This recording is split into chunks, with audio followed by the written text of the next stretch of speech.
It was midnight on December the 14th, 2012, and I had just taken many pills and some poison in an attempt to end my life. When I could see they were not working and I felt fine, I cut my wrist and kept cutting until I lost a lot of blood. I figured the pills, poison, and blood loss would be enough to do the job. Then after a few hours of nothing detrimental happening to me, not even a pain in my stomach, I decided to grab my hairdryer, turn it on, and take it into the shower with me. I picked up the hairdryer and walked to the bathroom.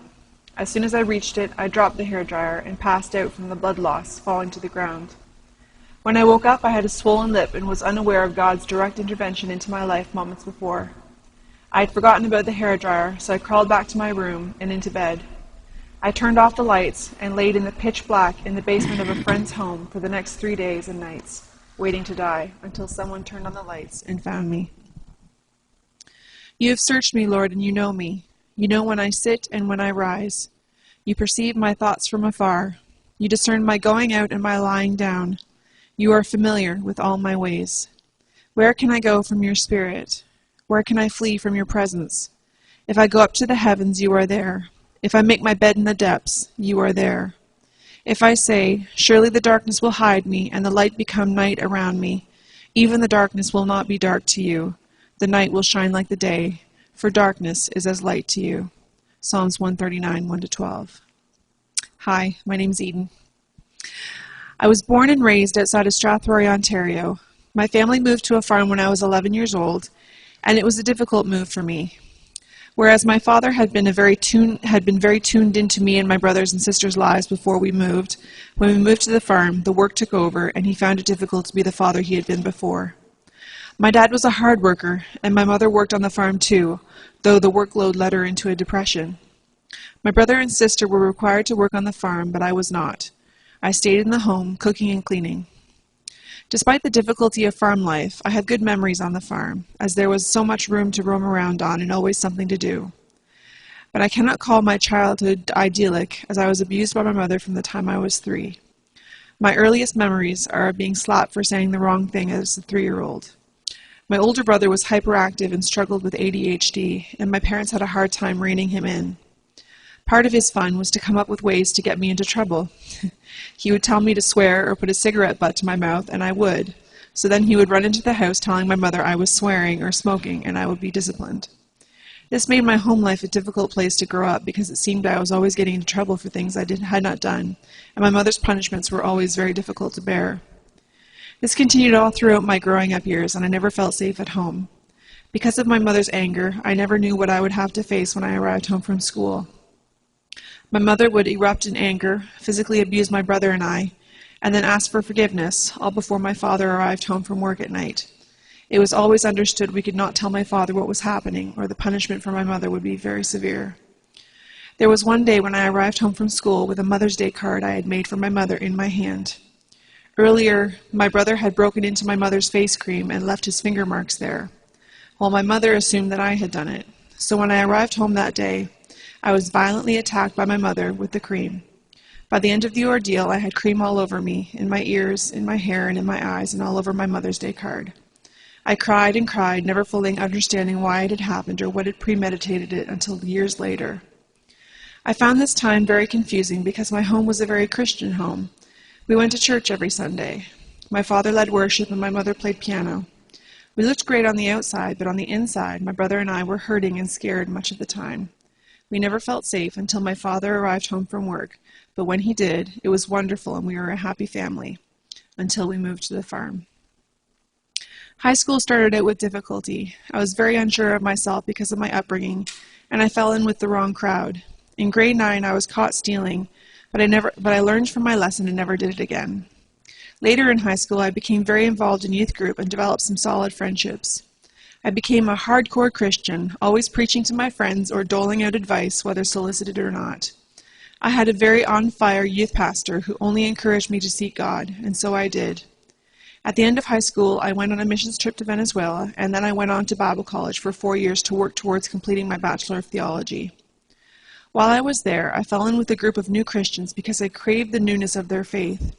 Seeing how God had worked so amazingly in their lives to bring them to salvation showed me that God was real, and I couldn't get enough. In my third year of Bible college, I met my future husband and began dating him. He was everything my family was not. I found myself drawn to him because he came from a very healthy and loving background, which seemed so different from my home background. I equated that healthiness with a spiritual life, and I thought I was doing the right thing. He was a very nice man, and everyone loved him easily. We married in August of 2002, and I took a job locally as an interim youth pastor. I really enjoyed my time there as a youth pastor, but was sad because it was only to last 10 months. My husband graduated from Bible college, and we took a new job in a church south of Barrie. We were both hired there, but we did not do well. We did not excel, rather we faltered under the unsupportive leadership of the church, and a year later we were asked to leave. We moved in with my husband's parents as we were out of work and I was 7 months pregnant at the time. My husband took a local job and we had our first daughter. She was a joy and a blessing to our lives and a welcome distraction for me. Eventually we moved into our own place and my husband started a web design company with a friend. We led worship at our local church, and again we felt called into ministry. We accepted a new pastoral position in a new town. I was a stay-at-home mom and my husband was the associate pastor at a local church. I gave birth to my second child, a beautiful baby boy, and I was thrilled. After the birth of my son, I began to have migraines for the first time. I went to the doctor and was prescribed codeine for the migraines. As life closed in around me as a stay-at-home mom with a 4-year-old and a newborn, I began to take the codeine in increasing amounts. This became my way of coping with life, especially since I was now a pastor's wife and an introvert, someone who had never done crowds very well. I know, right? Why did I go into ministry?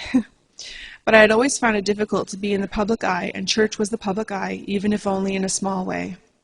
I took more and more codeine as it allowed me to put a smile on my face and become an enthusiastic extrovert. Around this time, I auditioned for a play with the local theater and was given the lead role in their major yearly production. I was thrilled.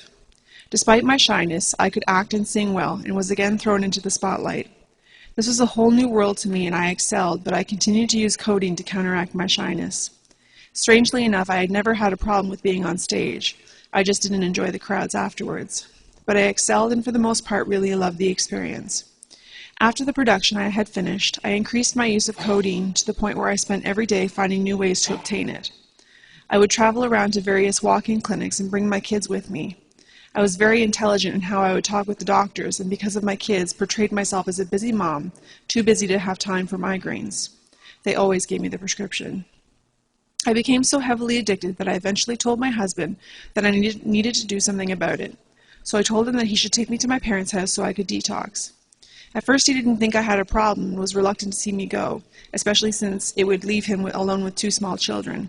But eventually he understood that I had a problem and took me to my parents. It was a very difficult time, but I detoxed there and was very sick coming off the codeine I was addicted to. During this time of detoxing, my body was experiencing many different things that I had not before experienced, and as a result, seeds were planted in me and I began looking for fulfillment outside of my marriage. I went back home and began to see a psychiatrist. She put me on new medication, but I also started using codeine again, and the combination only seemed to increase those feelings. At this time, I auditioned for another theatrical production and again won the lead female role. Through this production, I began to seek a life outside of my marriage. Again, I was put on another medication, which also seemed to increase my feelings of needing to wander from my marriage, which I had deemed to be unfulfilling. By the end of the production, I had betrayed my marriage and my family. This was the beginning of a downward spiral for me. I told my husband I wanted a divorce and told him all the reasons why we should. As I had always been the leader in the home, he listened to me and followed my leadership.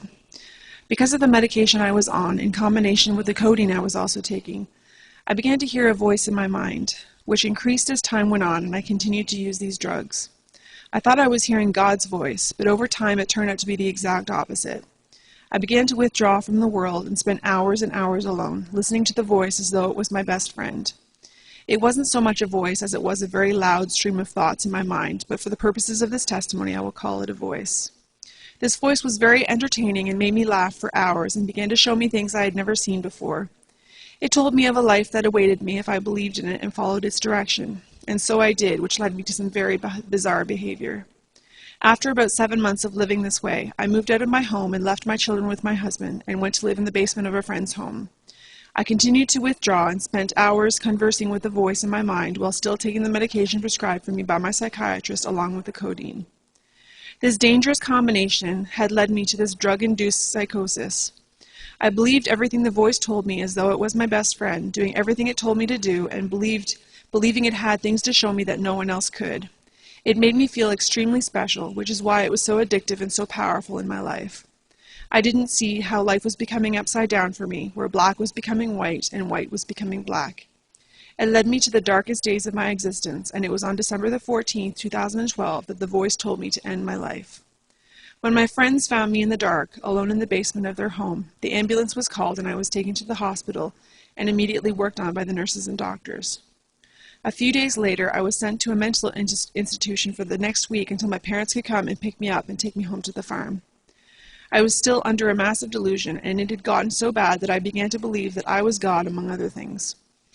It was a very long, cold process coming out of that delusion, and it was only the harsh light of continual reality that showed me my delusion for what it was, the combined lies of the devil.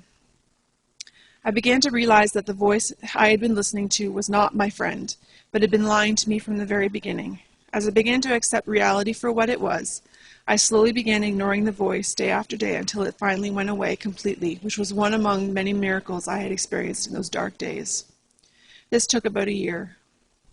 This was the most painful journey of my life, as reality began to sink in and I began to see the things I had lost. I had lost my family, my husband, and my children, and I could not get them back because my husband had remarried immediately after I had left and we divorced. I did not know what to do or how to cope, so I continued using codeine, but it would not alleviate my pain. I existed this way for that whole year and didn't know what to do. Eventually, I was found by a member of a 12-step program. She welcomed me to my first 12-step meeting, which I had no idea I needed at the time. From there, I began to attend AA and NA meetings for my substance addiction. I attended a 19-day rehab facility which taught me all about my addiction. It was my intention to get clean and never use again, but I could never stay clean for more than 4 months at a time. I came to understand the reason is because even though I had a higher power, I still needed Jesus in my life. Over the next 3 years, I continued to use on and off, and the last 2 years I used all day, every day, until finally I decided it was time to do something about it, and I called Teen Challenge. I came to Teen Challenge May 7, 2018. I knew Teen Challenge was the place for me because what I needed more than anything was God in my life. You see, AA and NA said I needed a higher power, but they wouldn't tell me who that higher power should be. And if it did end up being God, they did not know who this God was or what he stood for. I needed God more than ever. And I thought, what better thing would there be than to every day be seeking him? It has been a challenge being in the program, but I believe it's worth it. I hear stories of women's lives changing, and I have great hope. Since I've been at Teen Challenge, God has been restoring me and healing me from the many hurts I have caused myself and my family. I am learning to receive God's forgiveness as well as learning to forgive myself.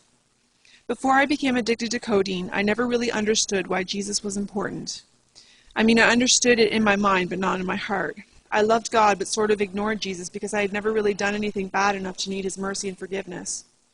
After I became addicted to codeine, then rededicated my life to God, I have clung to Christ for my salvation. He is the one who has forgiven me and is healing me from this disease. It is in him that I now find my identity, and it is because of his mercy and goodness that my life is being redeemed. Since coming to Teen Challenge and rededicating my life to the Lord, God has given me new dreams. I am currently in Phase 4 at Teen Challenge as an intern working alongside the women there, and I am completing my Bachelor of Theology, which I started way back when I was 19 but didn't complete. After I finish my BTH, I plan to go on to Tyndale to get my Master's of Clinical Counseling so that I can become a counselor to people who are hurting and in need. God has given me new life and a new hope and new promises in him. I know he has secured my future. I am completely in his hands. Not that life is perfect. I still feel extremely weak in my journey out of addiction. Every day I wake up and am tempted to abuse the medications that have been prescribed to me by my doctor. I abused them in the past, and the temptation to abuse them now is always before me. I open my pill bottles, stare at the medications for a second, and say, "Not today, Satan," and take them the way I'm supposed to. At first it used to bother me that I was still so tempted and still felt so weak about the whole thing. But I have come to understand that it is in my weakness that God's strength is perfected. It is when I am weak that he is strong in my life. So I now appreciate my weakness. It makes me cling to the Lord with all that I am. But he said to me, My grace is sufficient for you, for my power is made perfect in weakness. Therefore, I will boast all the more gladly about my weakness, so that Christ's power may rest on me. 2 Corinthians 12:9. Praise the Lord, O my soul, and forget not all his benefits, who forgives all your sins and heals all your diseases, who redeems your life from the pit and crowns you with love and compassion, who satisfies your desires with good things so that your youth is renewed like the eagles. Psalms 103, 1-5. Thank you.